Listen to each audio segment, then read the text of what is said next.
জননীর বিদায়বেলায় শিওরে পরম মমতায় পাশে ছিলেন বড় ছেলে তারেক রহমান।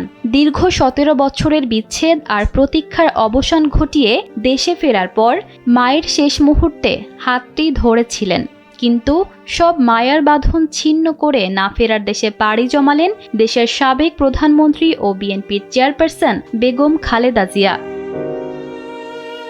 মঙ্গলবার ভোর ৬টায় রাজধানীর এভার কেয়ার হাসপাতালে চিকিৎসাধীন অবস্থায় তিনি শেষ নিঃশ্বাস ত্যাগ করেন। মৃত্যুর সময় তার শয্যা পাশে তারেক রহমান ছাড়াও উপস্থিত ছিলেন পুত্রবধূ ডাক্তার জুবাইদা রহমান, নাতনি জাইমা রহমান, ছোট ছেলের স্ত্রী শামিলা রহমান সিথি, ছোট ভাইয়ের স্ত্রী ও বড় বোন সেলিনা ইসলামের ছোট ভাই শামীম এসকান্দার সহ পরিবারের অন্যান্য সদস্যরা। প্রিয় নেত্রীর বিদায়বেলায় তার দীর্ঘদিনের চিকিৎসায় নিয়োজিত মেডিকেল বোর্ডের সদস্যরাও সেখানে উপস্থিত ছিলেন।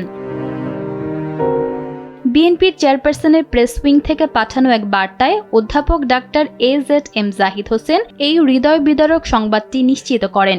রাজনীতির কঠিন লড়াই আর দীর্ঘ অসুস্থতার পর এক শান্ত ভোরে বিদায় নিলেন এই মহীয়সী নারী।